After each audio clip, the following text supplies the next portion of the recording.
Okay. I have to admit it, that was fun. But now it's time to get back to learning. And up next, none other than our friend, Josh Griffin. Josh has been my co-host all day, but now he's jumping into speaker mode to share about some of his recent learnings in youth ministry.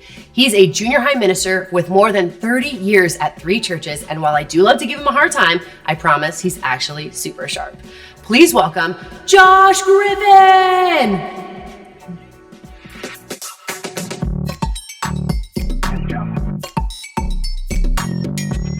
I really like things that are brand new.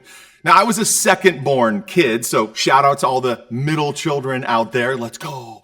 My life was always characterized by hand-me-down clothing. I don't know if you had this situation, but my older brother would outgrow his clothes, and then it was handed down to me. My clothes had holes in the pockets, grass stains on the knees.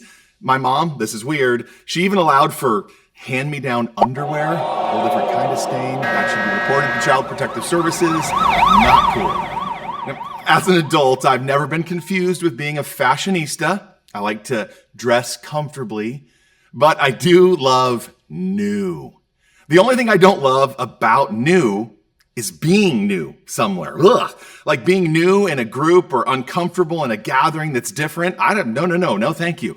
I like to go to a place where everybody knows my name, where they're always glad I came, like Chili's.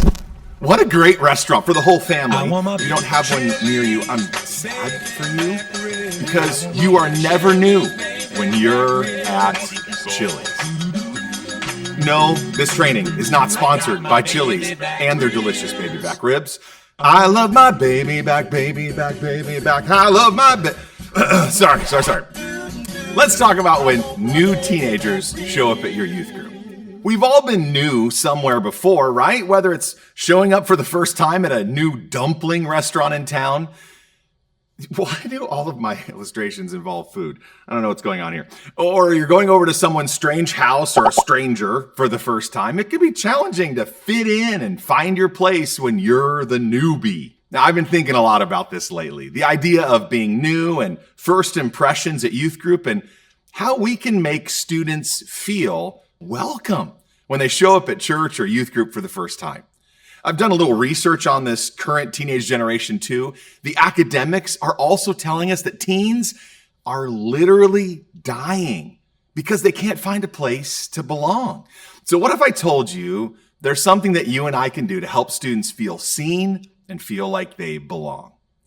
I'm currently a junior high pastor. I've served in youth ministry for about 30 years. And one of the things I care about most is helping new students connect.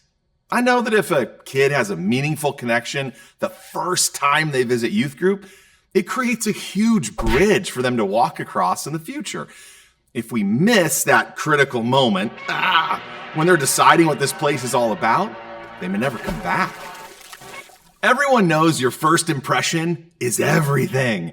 Researcher, author, podcaster Malcolm Gladwell says the phrase thin slicing, which I like.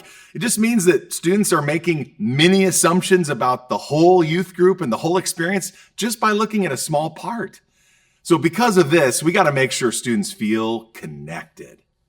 I want my junior high students to feel that sense of welcome and belonging, but I know it doesn't happen by accident. My youth group and your youth group, we don't simply drift into being safe and accepting. You got to be intentional with your actions. So let's go super practical. Let me share some ways that you can initiate, build, and deepen with a relationship with a teenager from the very start of them attending youth group. Essentially, what can we do as caring adult volunteers to help teenagers feel like sticking around? Basically, how do we make our youth group more like Chili's minus the ribs and the sizzling fajita platter? All right. We're going to start with the big idea. Making a new student feel welcome is everyone's job. Welcoming others isn't the job of the youth pastor. It's everyone's job. Now, as a youth pastor, very thankful for this. If everyone gets on board, if everyone makes sure that every new student feels welcome and included from the start, we're way ahead from the very beginning. One of your key roles as a volunteer, whether it's at youth group or small group or even the adult worship service, always have your new kid sonar on. Like, you're always on the lookout for the new kids. You've adopted the 5-minute rule. So instead of like jumping right into cleanup the moment a program is done, slow down. Everything will get clean and put back where it belongs. That's what we have interns for. No. But use those few moments before the student heads home as key relational building time.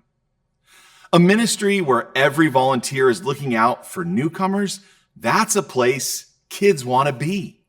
So let's go real practical, right? Stand in high traffic areas, maybe post up at the front entrance of the room, or I like to start at the front of the food line. So I'm handing out plates to each kid. You can greet them, have a nice little personal moment. You can also easily grab some snacks for yourself. It's a great moment. Stand right there in the front of the line. Too often when I visit youth groups, the adult leaders are huddled up together. I love that you're talking, laughing, catching up. It's great. But when leaders do that, instead of hanging with kids, it forms like an impenetrable wall and a new kid can't get in. So catch up with the other leaders during the week. And when you see students, light up. Make eye contact with them. It's such an important and surprisingly rare gift that you can give them. Their name is their greatest possession. So ooze friendliness. That's everyone's job, regardless of your personality. If you're an extrovert, be excited. And if you're an introvert, be intentional. My wife, Angela, is the best at this, and she's super introverted. We're really different, as you could probably tell. I love the crowd. I'll high five everybody in the room. My wife is the master of connecting with one. And that's one less person that's overlooked. Whatever your personality style is, remember, it's everyone's job to make teenagers feel welcomed. Number 2, establish common ground with new students by finding a small but meaningful connection. The first few words that come out of your mouth are crucial in this moment. Remember, teenagers are making those split-second decisions about you, your room, your authenticity, your vibe. They're deciding whether or not they're going to come back. So help them feel safe and welcome as fast as you can. Make a simple connection. Let me give you some examples that you might say to a new student. All right. So you see a kid with a cast on their arm and you say, "Hey, I broke my arm when I was about your age too. Tell me the story of what happened." And then if it's not a good story, say, spruce it up because that's kind of boring. All right. Or you say, "Hey, I love your EULA hat. That's so cool. Do you play pickleball like me?" Or, "Hey, I see you're wearing a high school football sweatshirt. Are you a bench warmer like I was when I was in high school?" Okay. All right. I'm not sure that last one was very good, but do your best in your way to find common ground and just help make a simple connection. And all you really have to do is land like 1 or 2 of these basic connections that works. And if it works, just use it over and over again because they're new, right? The new kids don't know the same old question. They don't know better. So a little pro tip for you. You're welcome. Now, a couple things not to say. Don't say this when you're trying to make a connection. "Hey, are you new?" That's going to make them feel singled out right away. Or worse yet, they were here last week and you didn't notice them last time. Not good. Or, "Hey, newbie with all the acne, come play 9 square. Not a great move. That's not a good connection. Or, "Hey, let me introduce you to the youth pastor." Now, well-meaning, very nice. Don't do it. It makes them feel nervous or like they got to go meet the Pope now or something. Just find a bit of common ground with a simple connection. Now, maybe you're already doing this and you're like, "Okay, Josh, give me a pro tip. Take me to the next level. Here you go." How about you introduce a new kid to another student who shares a similar interest? Boom. That's going to change everything. A strong start from minute 1. The point is this: be a person that makes connections and a connector as well. Number 3, help new students stick by showing them a small next step. When a new student shows up, they're essentially completely lost. They don't know where the bathrooms are. They don't know what the next big thing on the youth calendar is. They don't even know how to behave during the message time. So be prepared to point someone to a natural next step to belonging. Like maybe it could be the lock-in next Friday night, which lock-ins are awesome, or tell them how much fun summer camp was and help them get some information and maybe they can participate. Here's the point. Think of yourself as an orienter, like this is where the bathrooms are, and a guide. Here's a cool event coming up. I want you to get connected. Huge way to help outsiders feel like insiders right away. And finally, number 4, play some part in the follow-up process. Effective volunteers like you know that we play a big role in creating a welcoming environment for students. But what about after youth group is over? That first interaction is done. Is there anything more we can do? Glad you asked. What if you took it beyond the youth group time and maybe you sent a handwritten card from you just saying it's awesome to have you at youth group, or a quick text to check with your church policy to make sure that's okay. Say it was nice to meet you and we'll see you at small group next week, or even just the following week. Make sure you remember their name. And if you can remember a detail of what was going on in their life, it's going to make a big impact on them. Now, the big idea here is work together with our volunteer team to create a home-like atmosphere. Teenagers are longing to be a part of it. The reason all of this matters is because we have an amazing place for teenagers. It's an amazing place. Youth group and church is going to help teenagers feel loved and cared for, a place for them to belong. It's called the church. The church is the center of the gospel. The center of the gospel is Jesus. And ultimately, that's what they're really searching for, even if they don't totally know that yet.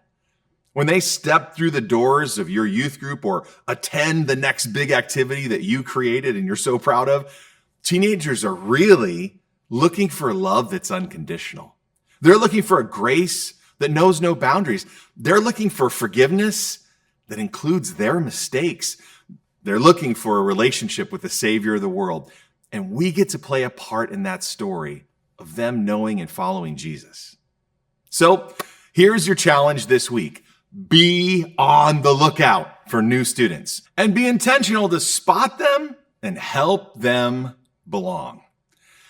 All right, I know that was a lot and we're done, and it is time for me to get some food. I am ready for a break. You know where I'm headed. Chili's gonna get me some of those ribs right now. Let's go. And if you want some delicious ribs at Chili's Bar and Grill, go use the promo code JOSH15 for 15% off your order as well. I'm just kidding. That's not a real promo code. We are not sponsored. Not yet. Hey, together, let's make youth group the most welcoming place in our community. Blessings.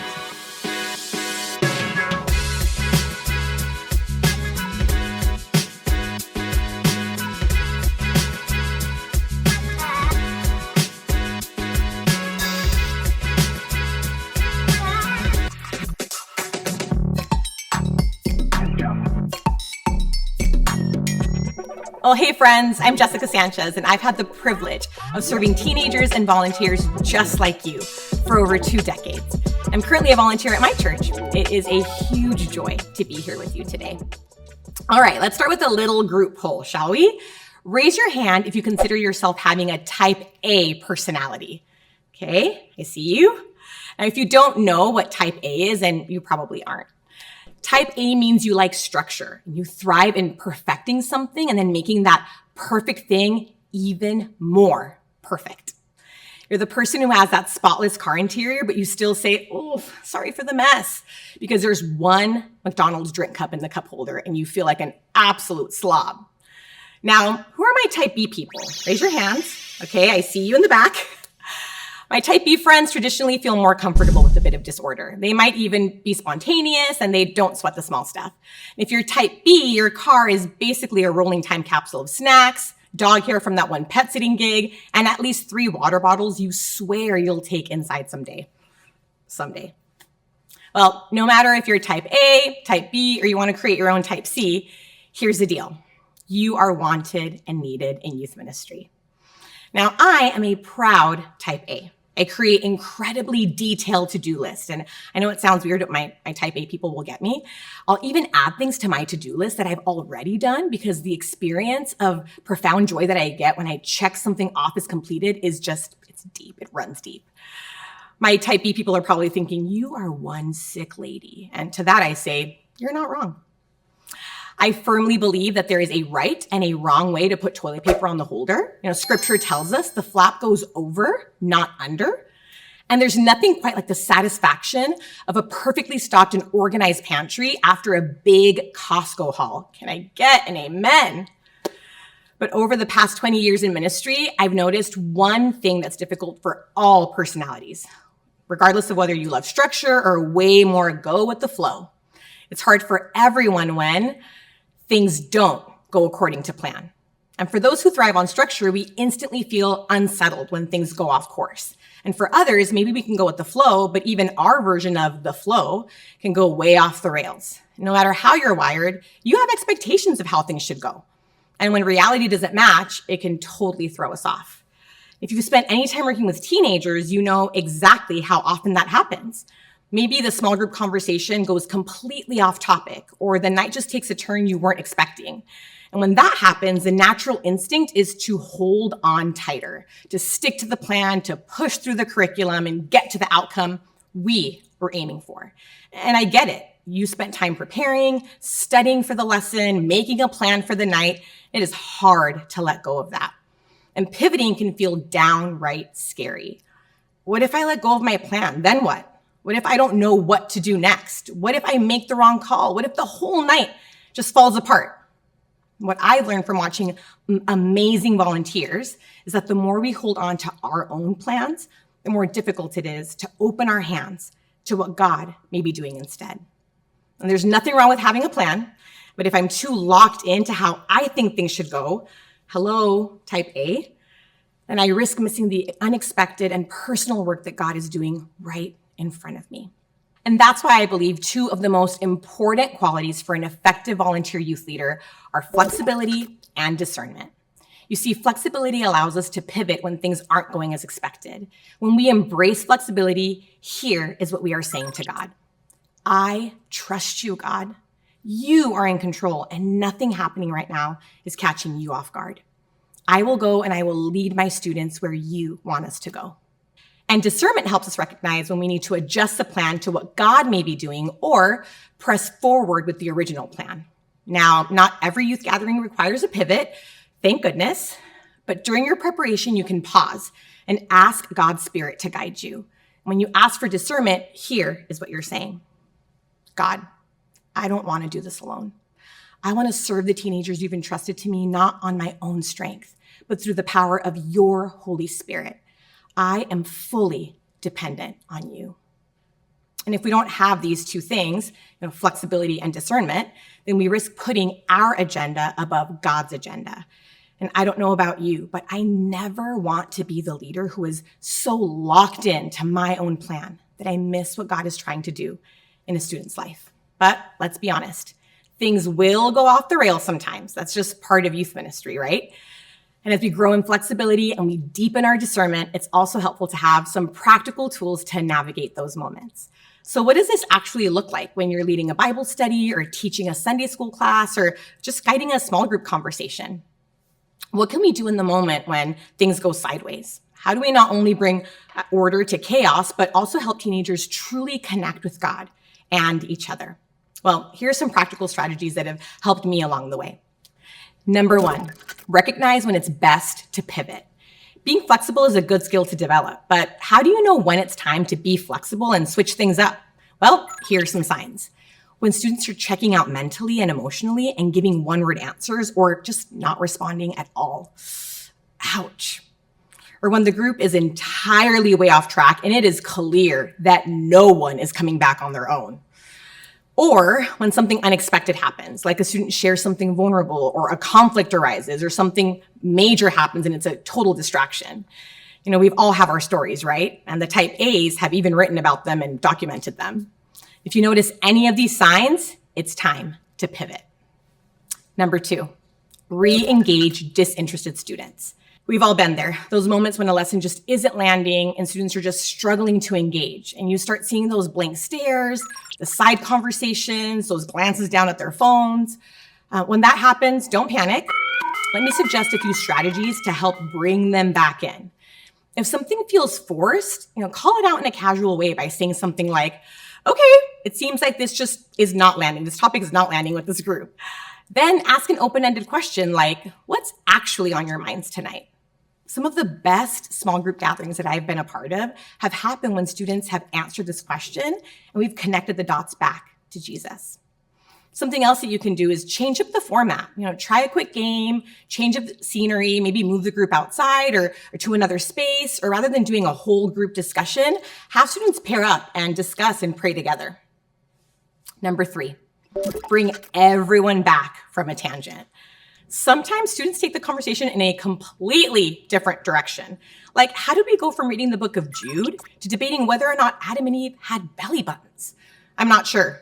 But instead of abruptly shutting it down, you might use these phrases to gently bring things back. That's interesting. Let's hit pause on that for a second and refocus on the lesson. Do you think Jude had a belly button? Okay, I'm genuinely impressed by how we got here. Let's rewind for a second. How does this connect back to what we just read?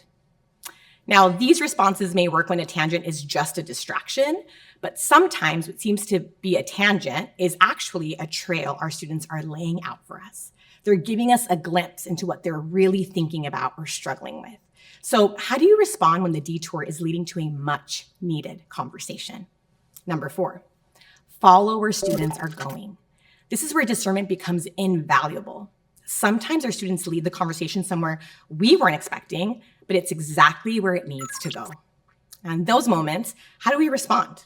Well, first, we want to validate and explore. Say something like, it sounds like this is something that's really on your mind. Let's talk about that. What's making you think about that right now? Or you can say something like, I love that you brought this up. It might not be exactly where we started, but it sounds like this is something that's important to talk about. Then you want to hear them out. Ask follow-up questions. Stay curious about what's on their minds, because as youth workers, curiosity is our superpower. When students see what matters to them matters to you, they feel seen, valued, and respected. You can also connect it back to faith. Now, this part can be tricky because if we force it, it can feel inauthentic. But when it's done well, it can lead students to consider how faith speaks into their real questions. For example, you can say, that's an important question. What do you think God has to say about that? Let's look together. Or, that's a great question. What does everyone else think? Have you ever asked God this same question? Or if it feels like a massive faith topic to tackle, you might say, this is a big conversation, and I love that you brought it up. Let's start unpacking it together and see where God leads us. We may not have all the answers tonight, but we can ask God these questions and learn together. And lastly, number 5, gently navigate tough moments. What do we do when a student shares something heavy or reveals a crisis or a specific pain? These moments can feel overwhelming, but they're also holy moments. They're beautiful opportunities to reveal that church is a safe place to bring their burdens. Here's what I try to do. Acknowledge it. A simple thank you for sharing what just happened at school. I know that wasn't easy. It goes a long way. Ask how they want to handle it. Would you like to talk more about your family situation with the group, or would you rather talk privately later? And then follow their lead. Super important. Pray in that moment. Stop and pray for them as a community. It is a tangible way to show them that they're not alone. And then if it feels appropriate, you can gently ease back into the lesson. And then, now this one's big and it's often forgotten, check back in with the student before they leave to ask how they're doing and to thank them for sharing. This small step helps them know that they weren't just heard, they're cared for. These moments aren't easy, but leaning in instead of shying away shows students that they don't have to carry their struggles alone. Let's be reminded that youth group doesn't always go as planned, and that's totally okay. The goal isn't perfection. It's creating a space where students feel seen, loved, and supported in their faith journey. And when things don't go the way you expected, I want you to take a deep breath and trust that God is at work. Keep leading with confidence because what you're doing matters more than you know. You've got this.